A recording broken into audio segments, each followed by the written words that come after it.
Cheers. Good. Okay. All right, perfect. Great. All right, yeah, go ahead. Have a seat, everybody.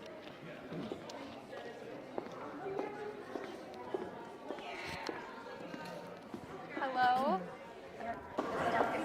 Okay. Hello and welcome to tonight's event. And hello to those of us who are joining virtually. My name is Ellie Atkinson. I am the editorial director here at Cornerstone. I am happy to be your MC for tonight. I am with three of our lovely authors. We have Jeff Esterholm, author of The Effects of Urban Renewal on Mid-Century America and Other Stories. Jody Hobbs Hessler, author of What Makes You Think You're Supposed to Feel Better. And Kevin Clowther, author of Maximum Speed. And I'd like to welcome our director of Cornerstone Press, Dr. Ross Stangadal.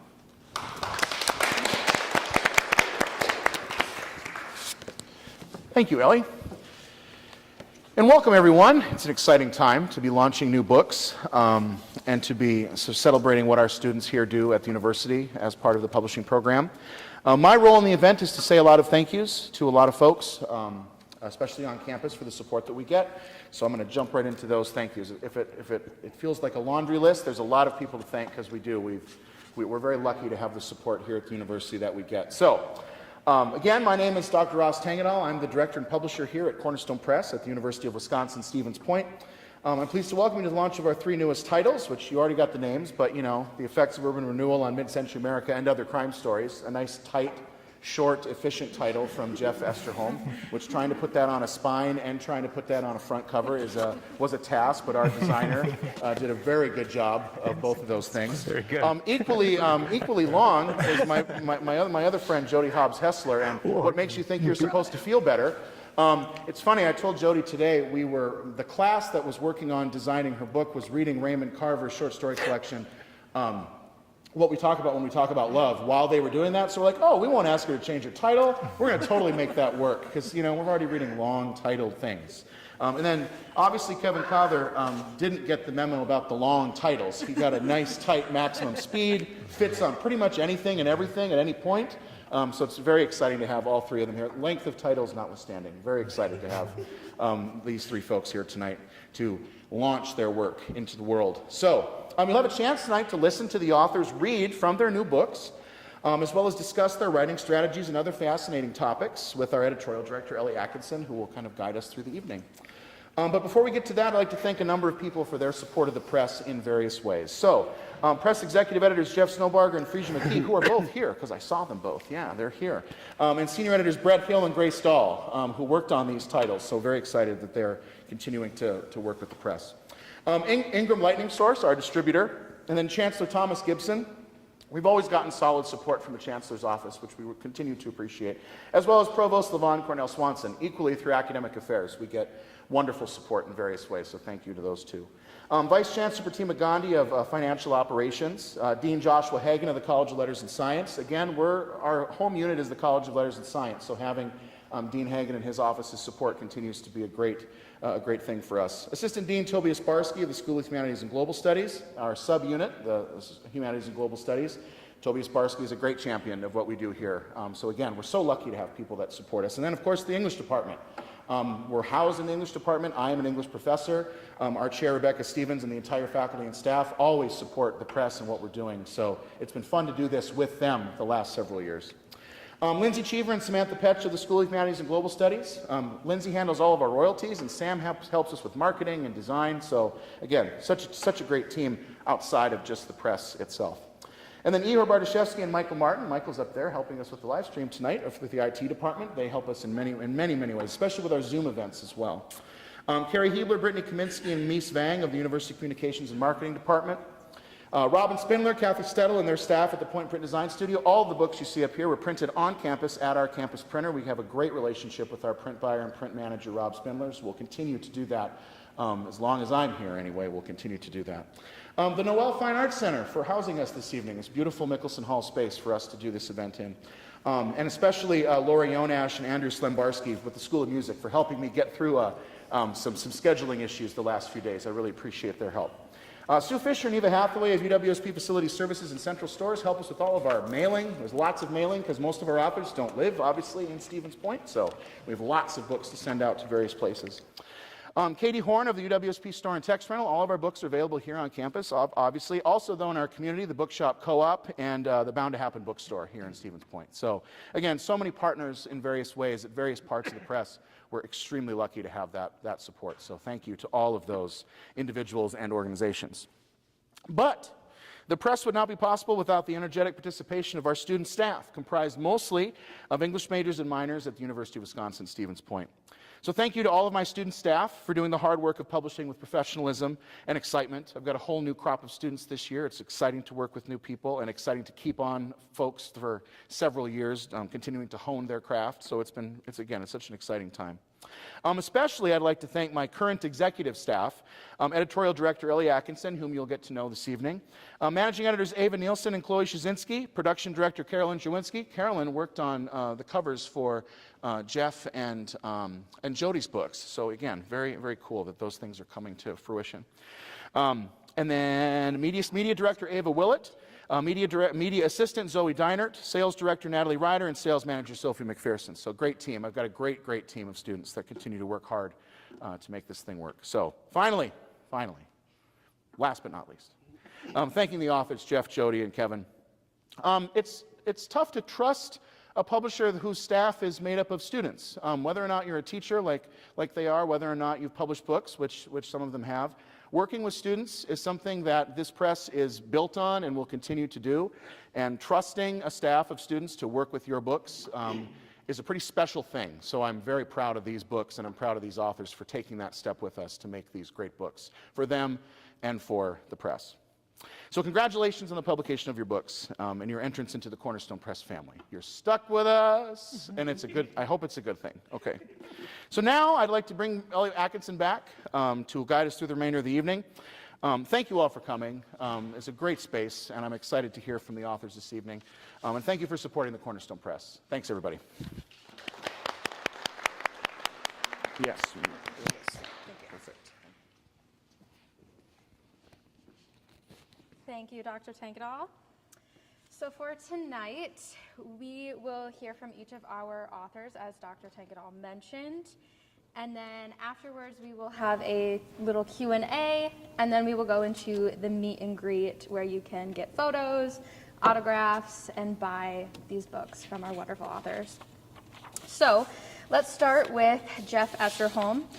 Jeff Esterholm is an award-winning writer. His fiction has been published widely in the Midwestern Gothic, Shotgun Honey, Wisconsin People and Ideas, Beat to a Pulp, Crime Factory, Mystery Tribune, Pulp Modern, Tough, Yellow Mama, and many other venues. He lives in Superior, Wisconsin. Jeff Esterholm.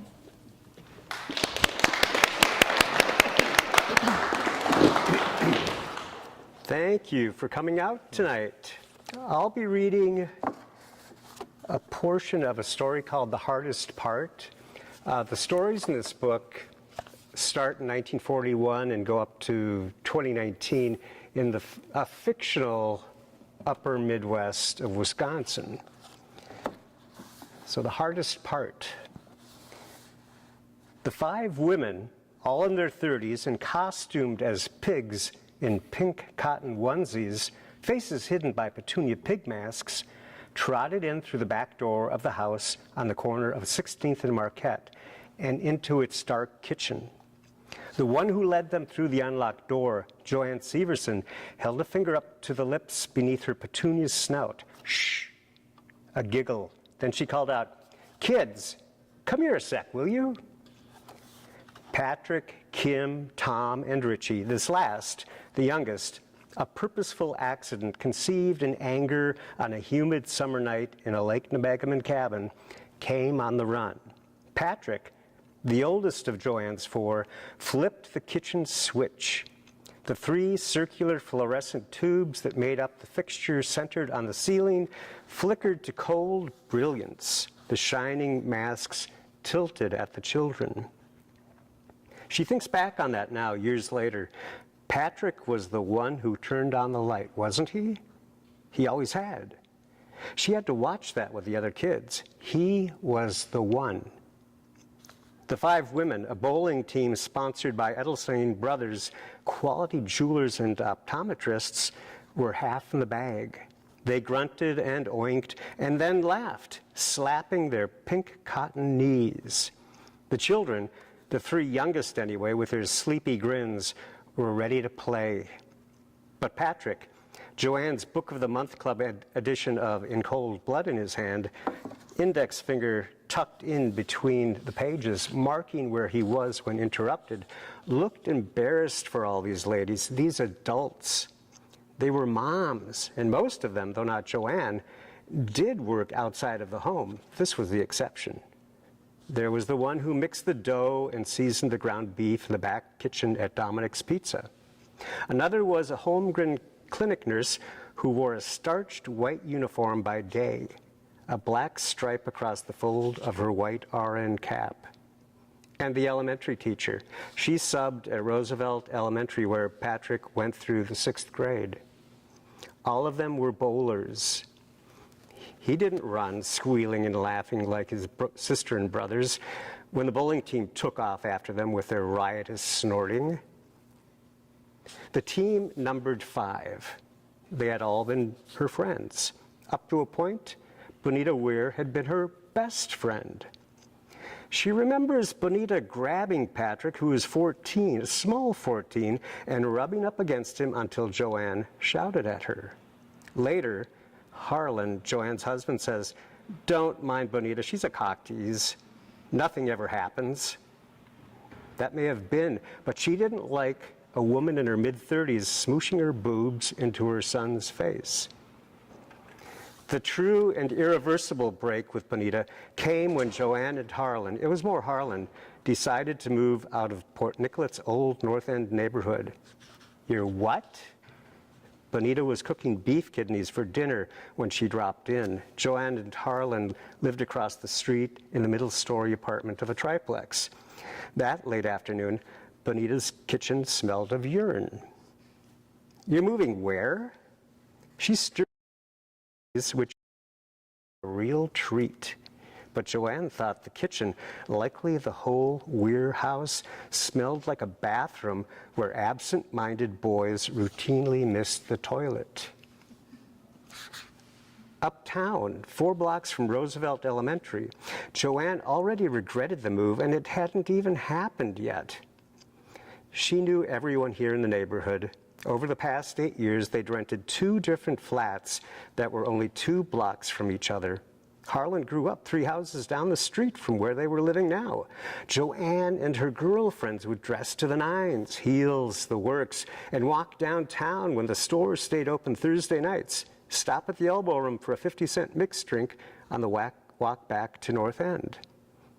Uptown, Bonita said, like the urine stench had finally crept into her mouth. That's rich. Harlan wanted the kids to be able to walk to school. The only place better, he told Joanne, would have been a house right across the street from Roosevelt. None of those were for sale. She knew he had been thinking, "You don't have a driver's license." She knew he had believed, "It will be a safe walk for the kids mornings and afternoons." The move didn't cut her off from the bowling team. That was a good thing. She knew the lady she bowled with on Tuesday league nights, champs, 3 years running. A great bunch of gals in those days, but Joanne knew how nosy they could be. Sometimes it would make her cringe, wondering how much they knew about any of those they spoke about. Who's that sleeping with around? Her? Oh, that tramp. She kept her mouth shut. Whose kid is having trouble in school? Who's having trouble in the bedroom? The one who didn't want to have sex the other night, but her hubby did. Big time. Both feet against the small of her back, he pushed her out of the bed. Everything, almost everything had been fair game. But then, with Patrick, it was all, Mom. Oh, they sent flowers. They were very kind in their Hallmark way, but then they were Mom. That was the word for it. And they didn't stop by to visit like they would taint their own families if they did. as if it would happen to one of their kids if they talked to Joanne. People assumed that they knew what the hardest part was of all of this. They were guessing. The hardest part wasn't Harlan, wasn't calling Harlan. Those who didn't know might have thought it would have been. He was a second cook on the SS Pamela Brown. The Great Lakes freighter steamed away with him every year into November, sometimes later. Once he was gone for 365 consecutive days and earned a commemorative belt buckle. Calling him when he was in the port of Ashtabula was not hard at all, although she couldn't reach him. He wasn't there. She had to tell his captain, and she imagined the captain telling him, making Harlan go quiet, the news bringing him to his knees. But that wasn't the hardest part. That part about not being there, that was the Severson family all over. That was like Harlan's father, gone when he was most needed. Harlan's family, a large one, moved from the farming community of Hamburg, North Dakota, to Port Nicollet and the South Shore of Lake Superior in the mid-1920s. They lost a youngster back there in the Hamburg area. That loss was before Harlan's birth in Port Nicollet. That older brother, he was buried on the North Dakota prairie. The child's name was Johnny, and his death would bubble up in conversation with Barrett, Harlan's domineering mother, as she entered her 90s.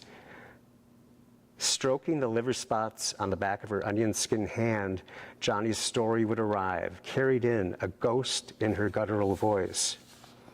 Daddy, she called her husband Daddy. Daddy left a basket of choke cherries on the porch. He left them there, and off he went with my brothers, Ole and Nels. Off to town like drunkards will do, she shook her head. They came back, Ole and Nels, but Daddy, he went off on a bender. The oil furnace in the old woman's living room, it filled a good fifth of the space, ticked with heat. They would wait for her to go on, though they knew the story too well, how it ended. The little boy ate the choke cherries that his father had left on the porch and grew sick. By the time the doctor arrived, and then much later the father, Johnny Severson was dead. Barrett dealt with it. Her mother-in-law dealt with the loss of a child. Joanne had always wondered how. The New York-based company that owned the shipping line that the SS Pamela Brown was a part of flew Harlan home from Ashtabula. Joanne's brother, Andy, offered to go pick him up at Duluth International, but she chose to do it by herself. It was the longest, quietest drive home from Duluth Joanne and her husband would ever take. Quiet along Highway 2, except for the rushing summer wind sluicing in on them through the open driver and passenger side windows. But that wasn't the hardest part. The hardest part wasn't identifying Patrick, though it started out to be. The police wouldn't. No, they wouldn't let her do that on her own. In fact, they didn't want her to see him at all. During the phone call, someone asked her, and it could have been the sleepy-eyed detective. Then again, it might not have been. Someone asked her, is there an adult male relative who could come in? The police thought it was a job for a man, when here she'd carried Patrick for 9 months and then gave birth to him while Harlan sailed the Great Lakes. 14 years ago. 14 years ago. Andy was there. He went with her to the police station, its entrance at street level, on a side street, not the grand stepped entrance to City Hall at the front of the imposing brownstone structure. The squad room chatter dropped from locker room towel-cracked joviality to nothing when Joanne and Andy walked in.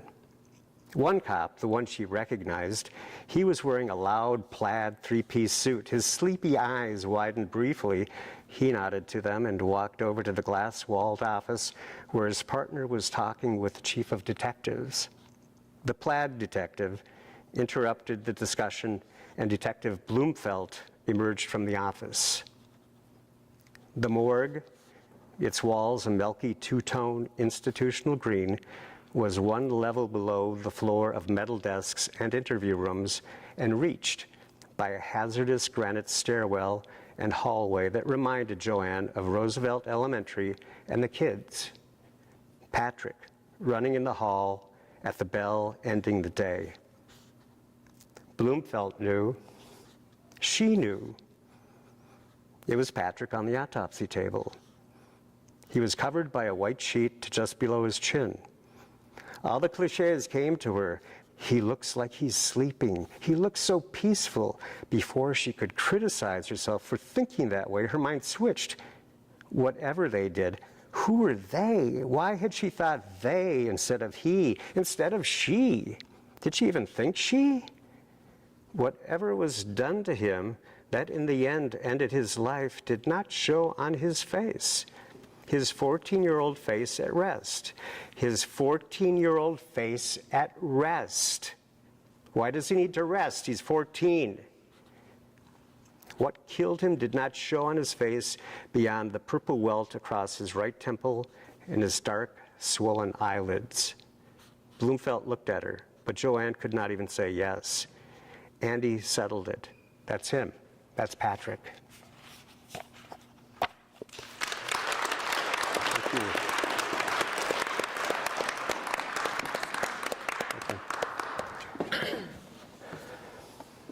Thank you, Jeff.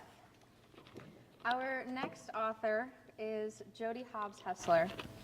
Jody Hobbs Hessler lives and writes in the Blue Ridge Mountains foothills. Her stories and other work have appeared in Los Angeles Review, Valere Piasso, Fiction Review, Necessary Fiction, Craft, Pithead Chapel, and elsewhere. She teaches at Writer House in Charlottesville, Virginia. Please give a warm welcome to Jody Hobbs Hessler.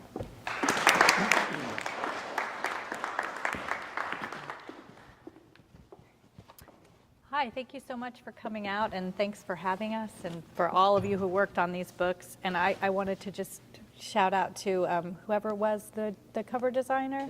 Please say hello later. I get compliments all the time on this cover, so thank you. She's not here, but she still works She'll for us. So see this. She'll see this. Yeah. But thank you. It's wonderful. So I'm just going to say a couple words about the book itself. This is a collection of 17 short stories. They're related in that they're all set in and around Central Virginia, and all the characters are struggling with some kind of disconnection. I have a little bit of a content warning. There's going to be some conversation of death. There will also be a big cuss word at the end. So just look out. All right. So I'm going to read a little bit from 3 different stories, and for each one I'm going to give you a little bit of setup so you know where you're jumping in. I'm going to read from the first story, which is called Alone, and you need a little bit of information. Our main character, Pearl, is a medical illustrator. She works from home. She has an infant and a child who's just started kindergarten. The father has come home early today because Pearl has a deadline.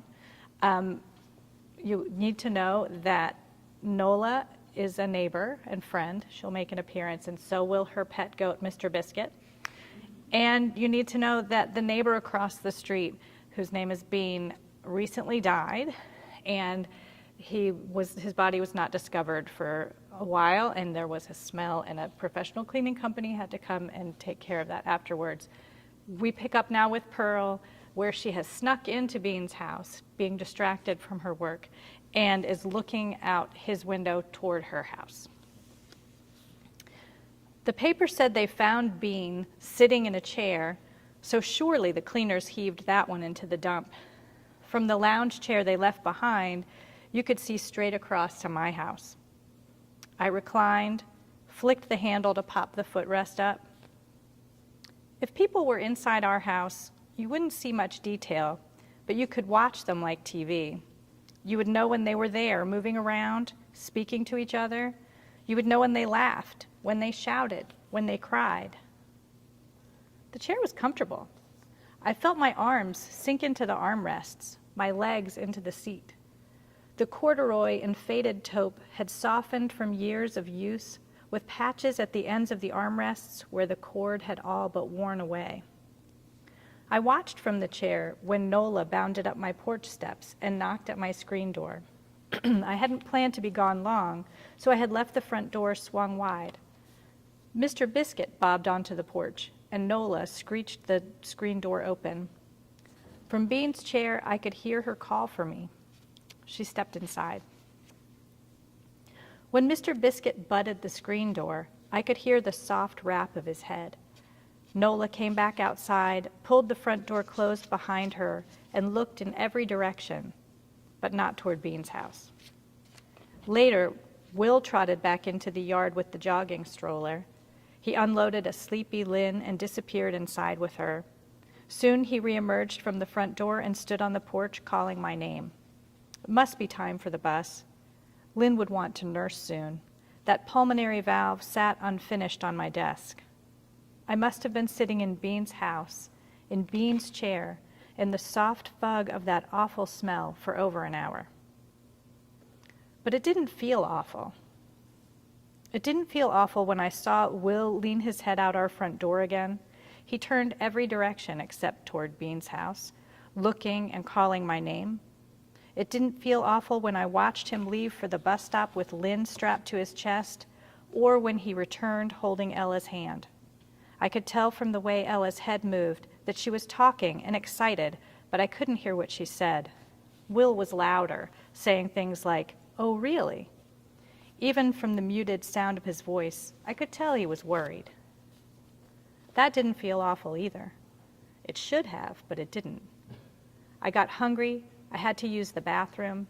My breasts ached with milk. By now, Will must have given Lynn a bottle, but I didn't move from the chair. I watched a few leaves spiral from trees in the wind, listened to the thonk of acorns on Bean's roof, the scrabble of squirrel claws, the clatter of the train. Birds swooped and chirped outside. Will wouldn't understand. All right, so the next one I'm going to read from is a story called The Secret Life of Otto and Hilda. And this one's a whole different atmosphere to it. In this one, a father has purchased a life-sized M&M figurine in the misguided hope that this as a gift is going to somehow bridge the distance between himself and his college-age daughter. When that doesn't go as planned, he's now sort of stuck with Hilda, he's named her Hilda, stuck with Hilda in his car, and this is where he's just trying to figure out what to do with her now. Back in his parking garage once more, Otto debated Hilda's fate. "It's been a lovely go of it," he told her, "but ultimately it hasn't worked out." Her smirk was starting to unnerve him, and the Christmas hat wasn't funny anymore. He wanted to blame her for disappointing his daughter yesterday and for his growing unease about seeing her again today, and there was no one to contradict him. The parking spaces were not large. Removing Hilda without whacking his car door against the Porsche beside it proved difficult, and Otto wasn't entirely certain the doors hadn't bumped one another. In the dimness, he couldn't tell for sure if there was a smudge of metallic gray in the center of the cobalt blue sports car's door. Hilda struggled, but not as much as she had coming down Marta's stairs. Otto liked to think she'd learned something in their 2 days together. He lugged her over to the dumpsters. The scraping of her plastic boots along the pavement echoed in the tight space of the garage. It was one of those irritating sounds that prickled Otto's spine. If he had any skill at physics, he was sure he could deduce the best way to lever Hilda up and into the garbage. Not only did Otto lack such skill, he also lacked time. He had a few emails to return and a couple of grooming tasks to complete before meeting his daughter for lunch, so he stood with Hilda beside the dumpster to think. She leaned into him so that someone from behind might mistake her for some kind of companion. At this thought, Otto shot a conspiratorial glance Hilda's way, and her painted sneer seemed to share his joke again. Throwing her away seemed cruel now. Why not just leave her here? Set her up beside the dumpster like people did with furniture they meant to give away. Marta hadn't wanted her, but maybe someone else would. Otto bobbled her to and fro until her white boots found their balance. "There's hope for you yet, Hilda," Otto said, and he touched a fist gently to her cheek. And then the last one I'm going to read from, this one we start at the beginning, so you don't really need any setup, except this is where there's a bad word, so look out. I learned through the process of putting this book together that my characters cuss a lot. So this is from the story, Things Are Already Better Someplace Else.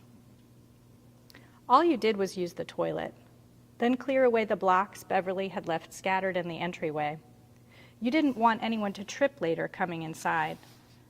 You left her with her sidewalk chalk out in front of the duplex, singing one of her wordless songs. Silence was your first clue, even before you recognized the car swerving off down the road. Your Beverly is a smudge of a child, a shadow of herself, but powdery pale, so she catches what light there is and shimmers in it. When her daddy pulled up to the curb, she must have figured he wouldn't see her. When was Mickey ever looking for her? She's his own child, but you have to force him to watch her nights you work late. Daytimes, there's the cheap daycare down the road, but his mama's your only other choice for nights, and she won't say yes unless you ask him first. At least she lives close to him. One of the million reasons your marriage didn't last past squat, but for Beverly, she gives a damn, and she's never drunk or dangerous like Mickey. She might return Beverly to you reeking of soap she bought from some fancy store at the mall, that smug smile saying she judged you never bathed her on your own, because you use unscented soap, the only kind that doesn't pock her skin into hives. Whenever old witchy Wilma drops Beverly back off, you have to plop her in a warm water bath first thing to soak those perfumey soaps off her, stop the hives before they pop. At least she doesn't ignore the child the way Mickey does. Sometimes Beverly eats dry cereal for supper by herself at his place, when her daddy finally rolls in from a friend's house 2 doors down or the bar across the street. She pretends to be asleep instead of hungry, since half the time he cooks for her he forgets, walks away from the pan until something catches fire. You've told her just go down to Granny Wilma's if he's not there to feed you dinner, or if he walks off with a pan on the stove, but Beverly shakes her tiny little head with the wisdom of a ghost and lets you wonder why. If you had anywhere else to send her, you would. You wish you could send her straight to Wilma, even though she seethes when you call her on the phone. You have to call her now, though, because that was Mickey's car, squealing away from the curb, and now Beverly's nowhere to be found. Every last stalk of sidewalk chalk lies tiddlywinks by the curb. Her half-empty juice box sits by the pile, waiting as much as you for the child to slink back into view. Wilma says into the phone she hasn't seen Mickey since yesterday, and her voice has the crisp sound of something about to break. She knows you wouldn't call after him in all your life if not for Beverly, knows he doesn't pay support and you don't have enough food, knows he doesn't do you a single bit of good. Out of some warped brand of loyalty, she still blames you for starting the fights before and after you left. You've seen her fill a doorway to stop him from barreling through it, though, to stop him from barreling smack into you. Sure, she spits your name like a thing caught in her teeth, thinks you grew out of a mud pit with manners you'd expect of a pig. Well, fuck her, but thank God for her, too. Thank you.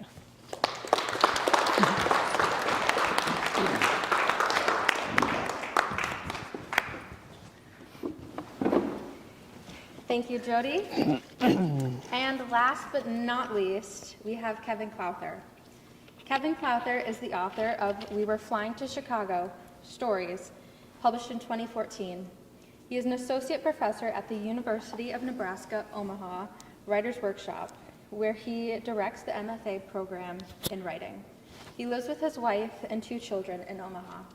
Please welcome Kevin Clowther.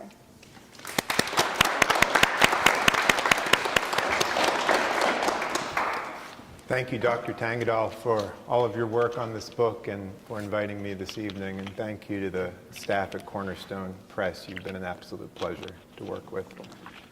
This is from the second half of a short story called Alligator.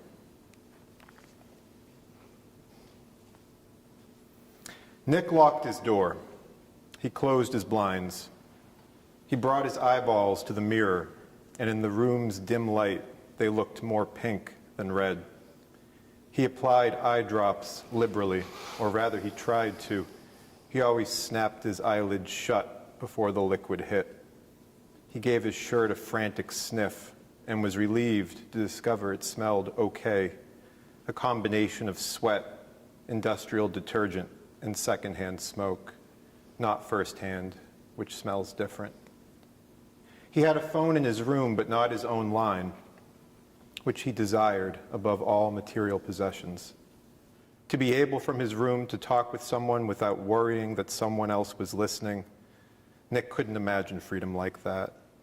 His plan was to graduate from high school, leave, and never come home again. Or maybe come home occasionally to give his mom a gift, something that both showed how much he loved her and how far he was from forgiveness. He didn't know where he would go, only that he was gone. He heard Dale banging around the hallway. Nick didn't understand why Dale couldn't leave him alone.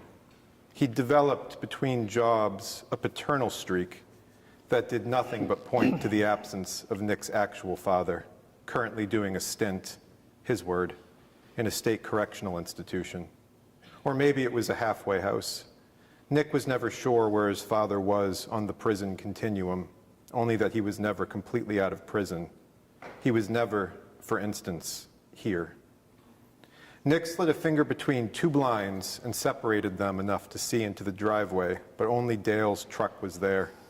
Dale said the window decals of cartoon characters peeing on corporate logos were ironic, but he laughed at them every time. At least there wasn't a Confederate flag, a favorite among pickups like the kind Dale drove.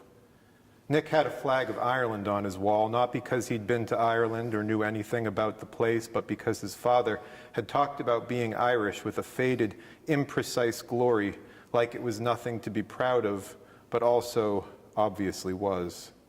Nobody talked about Broward County that way.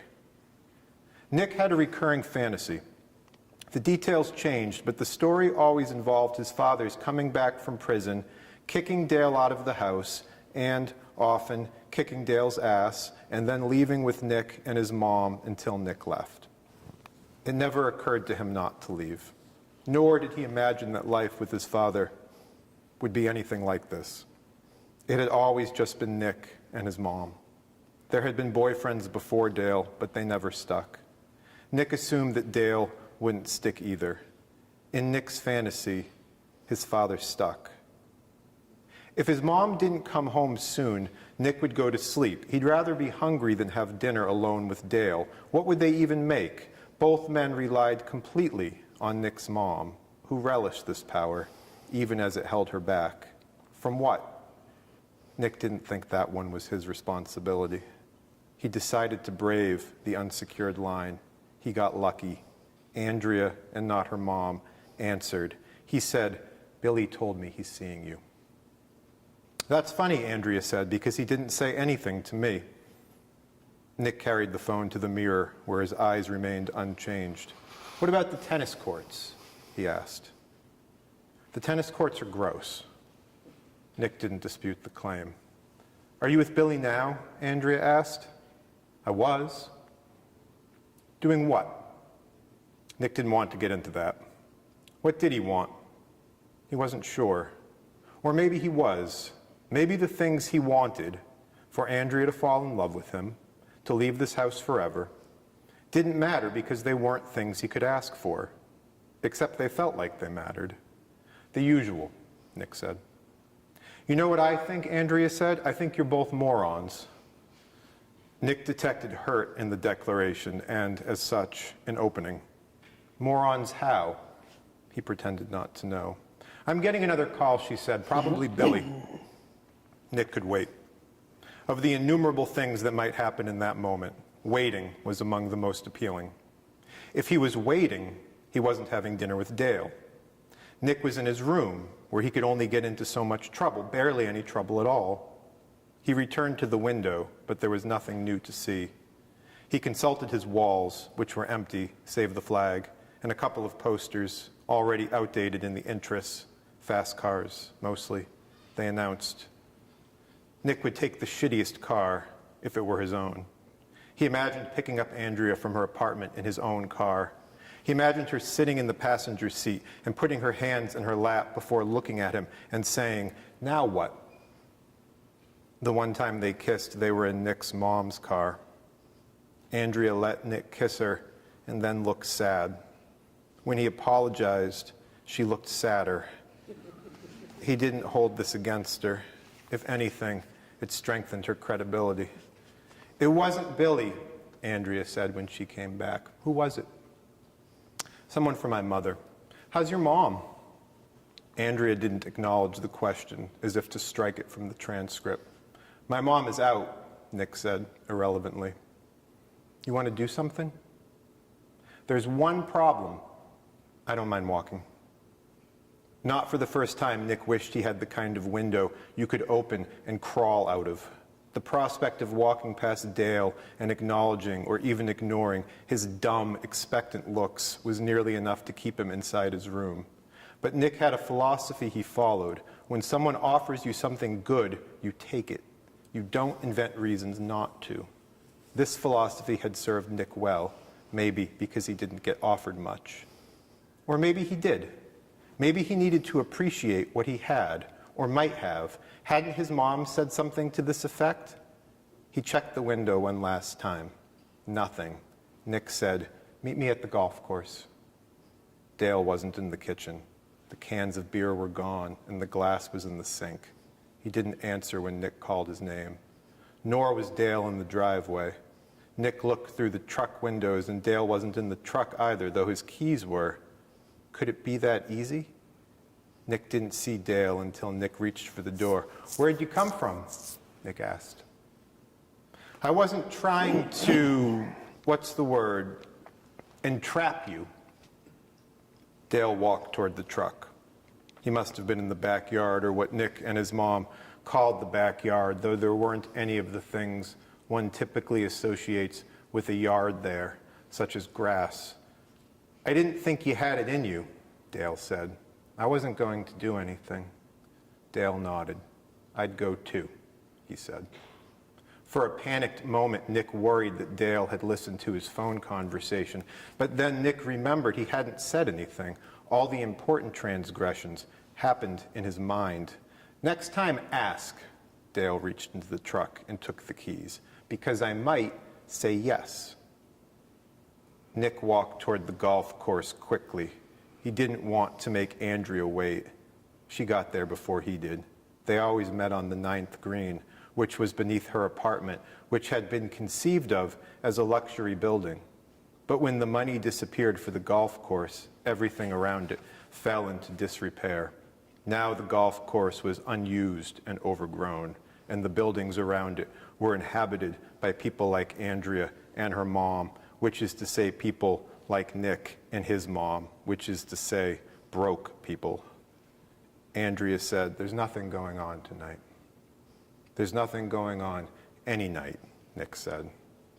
They walked in the direction of the clubhouse, or where the clubhouse would have gone were it completed. The clubhouse had walls, but no windows or doors. It had a roof, but not one that kept out rain. The inside of the clubhouse was always wet. There was no furniture inside. Nick and Andrea liked to sit on the windowsills and talk about what they would do, where they would go next. Andrea wanted to leave Florida. She thought Virginia sounded nice. Not too hot, but not too cold either. She thought there were probably nice beaches in Virginia. Nick didn't care about where. He didn't think Florida was so bad. He didn't even care about what. He thought he would be happy scraping barnacles off the bottom of a boat. Once Andrea got going, he listened. He imagined himself wherever she was. The clubhouse was private, more private than the tennis courts. There was no evidence of other people at the clubhouse, animals, but not people. Raccoons or possums or armadillos, something four-legged and low to the ground, lived in or beneath the clubhouse. Nick and Andrea only went when it was dark. Birds streaked their shit across the roof. The absence of window panes made it easy to climb onto the roof. Bugs were invisible in their ubiquity. You only really noticed when one darted into your eyeball. I should have known, Andrea said. You're high. Nick realized he hadn't said anything for a long time. It was getting dark. They nearly walked past the clubhouse. You can smoke, Andrea said. I didn't bring anything. She shrugged before walking inside. She sat on the windowsill. Nick sat on a different windowsill. He looked for armadillos but didn't see anything. He wished he had something to smoke. He was acutely not high in the way you can be only right after you're high. The wood on the windowsill was soft. Andrea always sat up when it started raining, as if the rain gave her permission to be melancholy, insisted that she be. Sometimes she said, I can't help that I'm sensitive. Nick would nod from his windowsill. Now she said, what the hell is that sound? Probably a raccoon. No, look! Andrea hopped off the windowsill. Nick did the same. He walked toward her. Together they peered out her window. Something large and dark was approaching. Too much grass was moving for a raccoon. This thing, Nick couldn't make out what, was really going. He looked at Andrea, and she didn't look frightened so much as curious. What do you think it is? She asked. I don't know. You think it sees us? Nick didn't know. He felt an urge to protect Andrea, followed immediately by an urge to protect himself. You think it can get inside? She asked. That was another thing he didn't know. But he knew one thing. It wasn't a person approaching. No person moved like that. Thunder clapped above them, and for a moment, he let himself imagine it was wind moving the grass. Should we get out of here? She asked. Nick nodded. But where? How? It was getting closer, the grass moving faster, the shape growing larger. Soon it, whatever it was, would be before them. There would be no wondering then. Did you know alligators can run 11 miles per hour? He asked. Is 11 miles per hour fast? They're good climbers, too. She looked at him because she knew about the climbing. Everyone in South Florida knew about that. But you couldn't run in zigzags like people said. Alligators had been around since dinosaurs for a reason. They were so still in the nature videos before they pulled the bird, the animal, the baby into the water. Things could change just like that. Everything you thought you knew, like that, could change completely. But whatever it was never revealed itself. Nick wanted to feel relief, but he only felt disappointment. He wondered if Andrea felt the same, though she didn't say anything, and he didn't ask. She said she should probably get home, and they walked back to her apartment in silence, his sobriety insisting on the world's ugliness. He berated himself on the walk to his house. There had been a moment to show courage, and in that moment, he'd done nothing. Why? He imagined how his father would have responded. He would have walked out of the clubhouse like he owned the darkness. He would have punched or kicked. Punched, Nick thought, was better. His way to a resolution. Then his father would have gone back inside and explained that the threat was gone, that they could get back to the way things were, knowing things were irrevocably different because he'd revealed his soul. And once you see something like that, you don't forget it. Nick wasn't sure about his soul. It was in there, he was sure of that, but what it looked like and where it would take him, he had no idea. Dale was sitting at the kitchen table when Nick got back. His mom still wasn't home. When Dale put a glass of beer before Nick this time, he took it. Rough night? Dale asked. I messed up. You'll get another chance. What if I don't? Dale drank from his glass. You will, he said. Nick drank from his beer at the same pace Dale did, a slower pace than Nick would have preferred, though even this was a risk. His mom wouldn't approve, which Dale must have realized. Let me show you something else, he said. Nick followed Dale to the backyard. They brought their glasses with them and sat in lawn chairs that overlooked a pile of dirt, allegedly the prelude to a garden. "What should we grow?" Dale asked. "I don't know," Nick said. "Tomatoes." "You're not thinking big enough." Nick didn't believe the pile of dirt would ever turn into a garden. He didn't see why Dale, who didn't even live here, should get to plant a garden. Nick preferred the backyard the way it was before Dale arrived, a place Nick could ignore completely. He resented having to think about the backyard at all. "How should I think?" he asked. "No," Dale said, "that's not what I mean." "What do you mean?" Dale stood. He planted both feet on the dirt pile and looked over the fence. Nick had never bothered to explore this space, which consisted of long grass and showy weeds. "Everything is so alive," Dale said with reverence. When Nick thought about growing up, he thought about the world's getting bigger. But for people like Dale, the world got smaller and smaller to the point where you cared about dirt. Moments ago, Nick had been about to confront an alligator. How is he supposed to care about dirt now? Nick finished his glass of beer and felt a rush of courage. It had eluded him earlier, but it wouldn't next time. "I think you should build a shed," he said, "as big as the county permits." Dale turned around slowly. "Then I think you should fill the shed with dynamite," Nick continued. "Can you just buy dynamite? I'm thinking big." "What would you do with the dynamite?" "Blow it up. The shed, the garden, the fence, all of it, but not the house. We need somewhere to live." "We should probably run it by your mother first." Nick's mom worked long hours at 2 jobs to feed him, to feed Dale too, and what gratitude did Nick show? He sulked around the house, disappearing when he could. He completed only the most basic chores and didn't volunteer for anything, arguing that he needed to focus on school, which he ignored. He imagined his mom's returning to a hole in the backyard, her boyfriend singed, her windows black with soot. "Forget it," Nick said. Dale stepped off the dirt pile. He was smiling, which was unlike him. Dale treated humor as a luxury he couldn't afford. He couldn't afford most things. "Your mother thinks you're so clever," Dale said. "I have a test tomorrow," Nick said. He brought his glass to the kitchen. He watched the glass and dried it and put it in the cabinet. Then he took a can of beer from the refrigerator, though he'd never done that before, and brought the can to his room. He locked the door and sat on his bed. He opened the can of beer and opened his social studies textbook. It was an old textbook, and Vietnam and Korea were introduced under the heading Small Hot Wars. In the accompanying black and white photograph, soldiers with large helmets grimaced at each other in the mud. When the phone rang, he waited for Dale to pick up, but he didn't. He was probably still outside. Nick answered on the 4th ring before the call went to the machine. "I was hoping you'd pick up," Andrea said. "I can't stop thinking about it. Do you think it was an alligator?" "I don't think it was an alligator." "What do you think it was?" Nick took a long drink from the can. "Hold on," she said. "I think Billy's calling."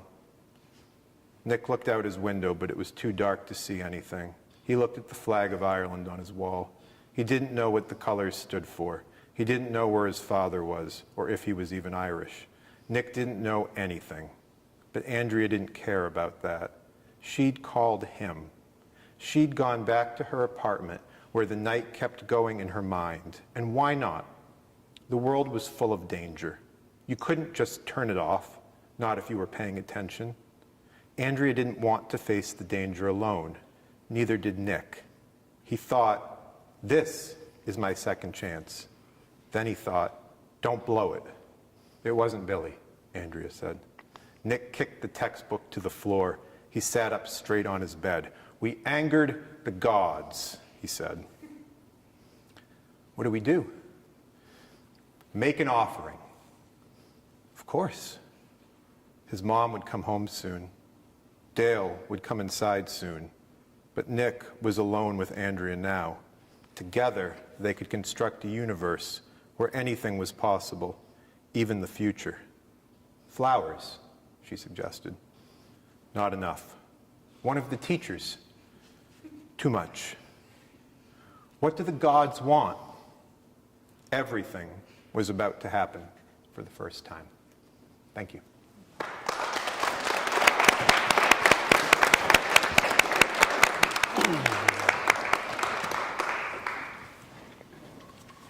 Thank you, Kevin, and thank you to our wonderful authors. Those are fantastic stories. And now we will go into the Q&A part of our event tonight. So I have some questions of my own, but if anybody in the audience has questions, please feel free to raise your hand, and then we will come around and your questions will get answered. So first things first, what inspired the title of your book? If it's a title within the collection, why did you choose that specific story to name the book after? Jody, would you like to start? Sure. Mine is not titled for a story in the collection. It's a line of dialogue from one of the stories called Sorry Enough, where a character who has just gotten out of jail for a hit and run, and he's trying to atone to the woman that he injured, and he kind of gets this idea that her forgiveness is what he needs to feel better. And she says this line to him, basically meaning he has to fix something on the inside, that's where the problem is. So he's impatient, waiting to get through a bad time. And I think that most of the characters in this collection are impatient, waiting through a bad time, and that sometimes you just have to feel bad for a little while before it gets better. And that seemed to apply to all the stories. So, how about you, Jeff? The title for my book is from a piece of flash fiction, so it's a long title for flash fiction. And I went with that title for the collection because it fits the bleak nature of the stories, I think. For sure. How about you, Kevin? There's a story where the son of the protagonist asks his father if he would rather have maximum speed or maximum strength. And the father sort of thinks about how to answer that question. And I named the book Maximum Speed because the stories, the 14 stories, alternate between when the characters are 17 and when the characters are 39. And those 22 years in between happen with alarming speed for all of them. And there's this sense of incredulity about where that time has gone. Yeah, for sure. Those are great answers. What is your favorite part about being a writer/author? Kevin, would you like to start this time? I think it's being invited to Stevens Point, Wisconsin to read for my short fiction. He stole my answer. I think you just won the $64,000 question. That's a great answer. We're happy to have you here. How about you, Jeff? Getting into the zone and making up things, lying professionally. That probably does it. And being in front of people and reading, and we've been in our rooms writing, and it's really cool to get a reaction from people. Yeah, I can only imagine that's very surreal for you. How about you, Jody? I think that in the writing, in the moment of writing, it's a lot like what Jeff was saying, is kind of this connecting with something that feels very, very real, but is somehow not. And just when there's that connection, and usually I'm connecting with characters around really human things, so really like poignant emotions. I think that's probably true for everyone here, but so there's something really gratifying about when that's clicking. For sure. Are there any questions in the audience?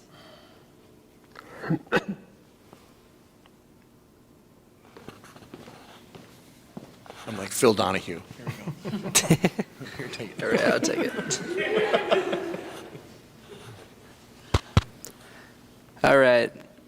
screw it. No, it works. Oh, it works? Okay. Oh, it's for the stream. Okay. I was like, I hear myself like normal. Yep, you got it. Okay, cool. So, kind of a repeat question from earlier, but if each of you could collaborate with any other person, living or dead, who would that be and why? That's a fantastic question. You asked me earlier, so I can answer while everyone else thinks, because it's a good question. And I said that I've always had this sort of back of the mind fantasy that Amy Mann will record a soundtrack to one of my stories or books, because she does that. She does like albums of like continued stories or whatever. But also we grew up in the same county at the same time, and even like have like, she doesn't know this, but we have an acquaintance in common. So, but I also said that a lot of what we do as writers is collaborative, that when we show up for events like this and support our writer friends, when we trade work with each other, when we review people's work and engage in any kind of literary citizenship, it is a collaboration. It's part of a larger thing, and that's a pretty wonderful part of it. So. Go ahead, Kevin. So I'm a fiction writer. I've never written for television or film, but if I had access to a time machine, I would love to go into the writer's room of The Simpsons for seasons 3 through 8 and participate in that. Very specific. I'll go off from his answer. I would like to be in the writing room for The Twilight Zone with Rod Serling there, That's great. Fair enough. even with the cigarette smoke. It wouldn't be complete without, Yeah. even though. Yes. Our next question. Dr. Tangadal mentioned this at the beginning when he, thanked you for entrusting the press with your books. So my question for you is, how nervous were you entrusting your work to the students here? I'm happy to answer that. Not nervous at all. Dr. Tangadal was the first person whom I worked with when he acquired the book, and when he began to introduce me to different people on the staff, I was enormously impressed with all that they knew, the questions they asked, the insight they had into the process, and having an opportunity to work with so many different people who were so invested in the project was one of the real delights of working on this book. And so, to be honest with you, it never even occurred to me to be anything other than grateful. I would go with the same route. Early on, I met Kim Sewer at a conference, and she said, "You're not going to meet a more professional group of people." And that's true. You're treated very well as a writer. A lot of input. I have to say, I'm tempted to say something snarky just because that's just been so positive. My sense of writerly balance, it's like, but no, I totally agree. I also think, this is something I mentioned a couple of other places recently, is in the weird way that the book industry is developing. Even in the great big publishing houses, the editorial staffs are really small now, so you can be a relatively kind of medium-sized to big name and not have as much attention put on your book as these books got.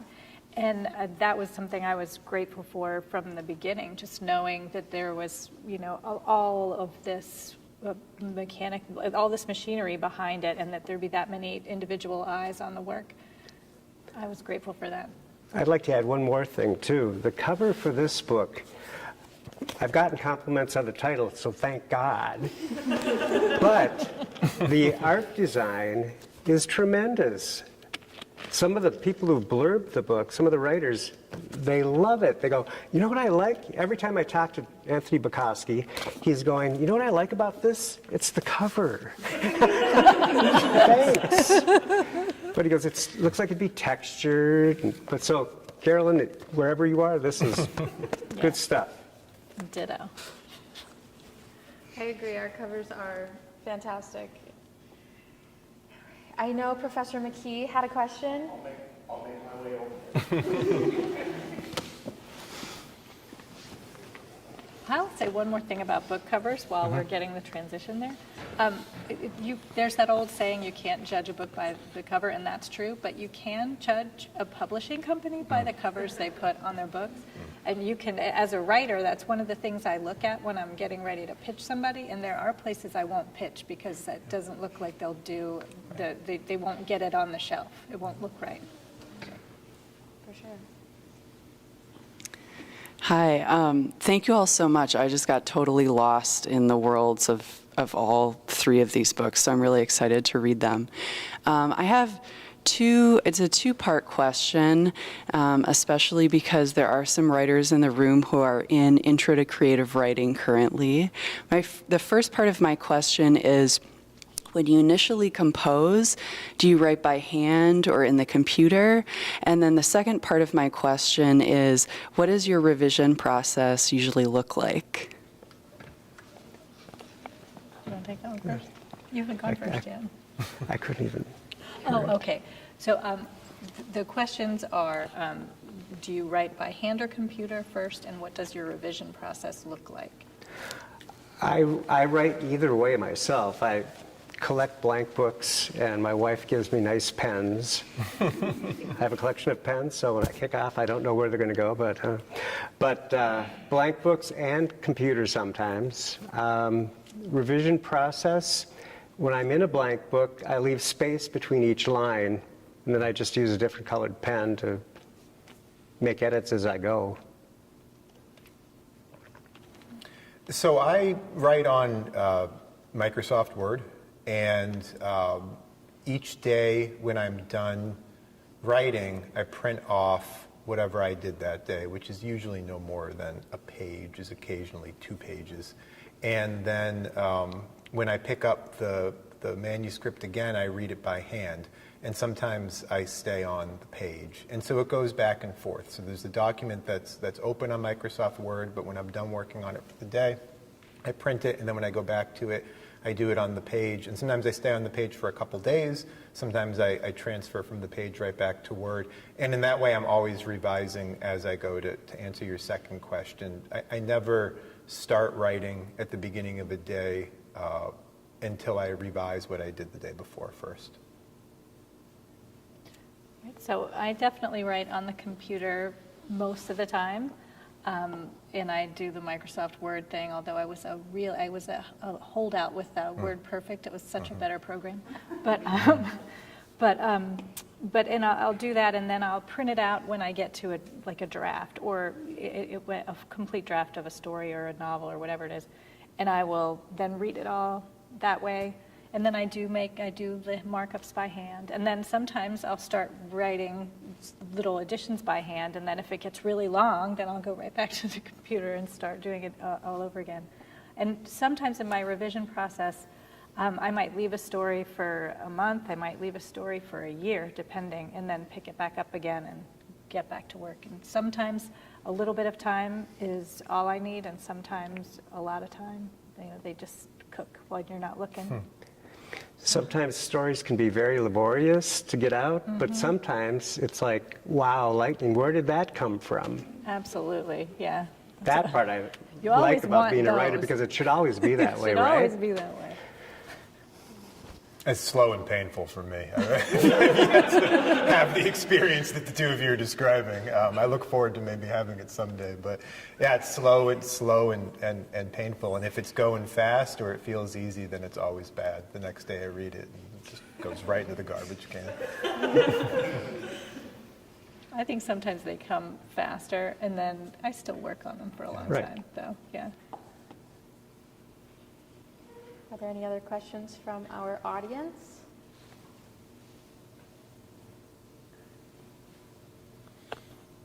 I've got one, if that's okay. Yep, sure. I reserve the right to ask a question. Okay. Kevin's book more particularly deals in youth and youth's energy and youth's existential crises and that wonderful story that Kevin read. But each of you deal with youth in various ways. I found that to be a common thread amongst each of your books. So if each of you could just very briefly state kind of what is it about youth that is a topic you like to tackle, or a topic that you find yourself writing about. Clearly, again, each of you deals with youth in very different ways. And even the stories you read tonight, each of you dealt with youth in different ways. So my question is about youth. There you go. It's a good question. I mean, I think for me, I'm attracted to the vulnerability of it. Some of the stories in my collection are written from the point of view of a child, different age child, a few of them, and there are things that we know as adult readers that our child characters can't know. So there's something really rewarding about building a story where the reader gets to understand way before the character does how much trouble they're in. So there's something about that that's really appealing. This tapping into that. With a little boy, or 14-year-old boy who comes to a bad end in my book, I like two aspects of it. His dreams for his future, where you know that something is going to happen, and also the impact on the adults in his life of his murder. So in a way, it's like youth lost, life lost, future loss. I don't know if that's the greatest thing to talk about with children, but... They're all adults here. I teach undergrads at the University of Nebraska-Omaha who are typically 18 to 22, and they're sometimes shy, even apologetic about writing feelings they had when they were in high school, as if those feelings are somehow inferior because they weren't yet grown up. And my feeling is exactly the opposite, that the feelings you have when you're a teenager are overwhelmingly powerful, and you might not have the language or ability to understand them, but that in no way diminishes the feeling.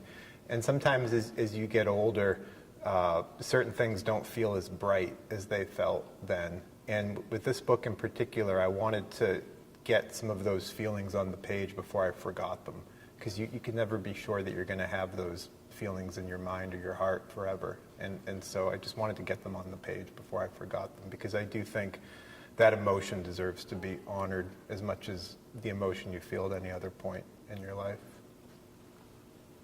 That's a really good answer. Thank you.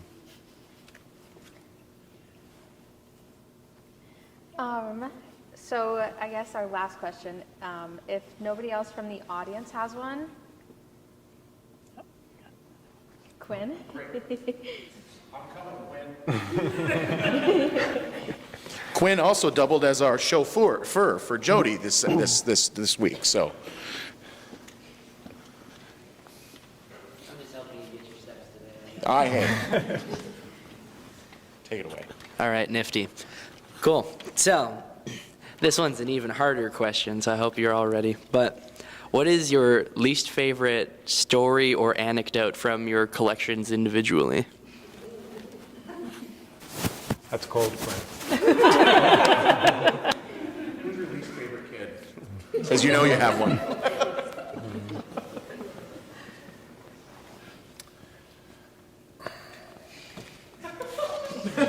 Right? Least favorite. Least favorite, yeah. For Jeff, this is They're the all hardest winners. part, by the They're way. all winners. I mean, I have to just jump in and say that it's really hard to, it is almost like the like, what is your least favorite kid kind of question, you know, like, because these, I've had an intimate experience creating each of these stories, and there were stories I didn't include, you know, so, you know, like, I've chosen them on purpose, So I don't want to admit having a least favorite.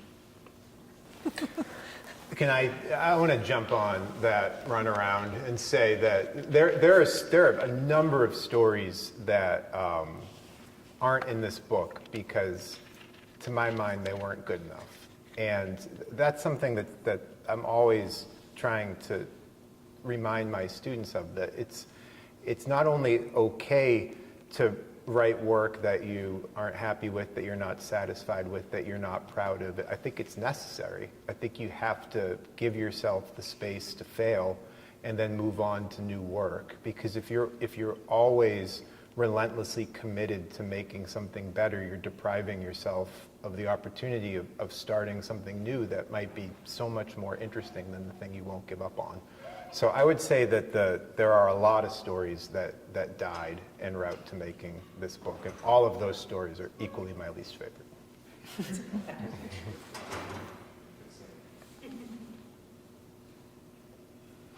Oh, I better answer. I'll have to go along with Jody that they are like our kids. And like Kevin, there are some that, in my mind, didn't make the cut. Yeah. They're still out there and they were published elsewhere, right, but not for this book. Yeah.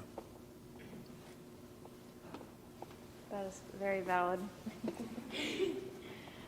All right, thank you everybody for coming out tonight or joining us on our live stream. It has been a pleasure to hear stories and hear their answers to our questions.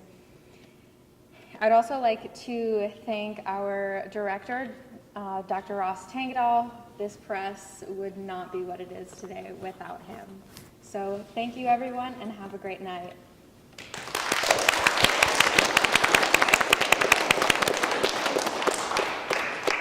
Okay, so at this point, it's like the show's over. Like,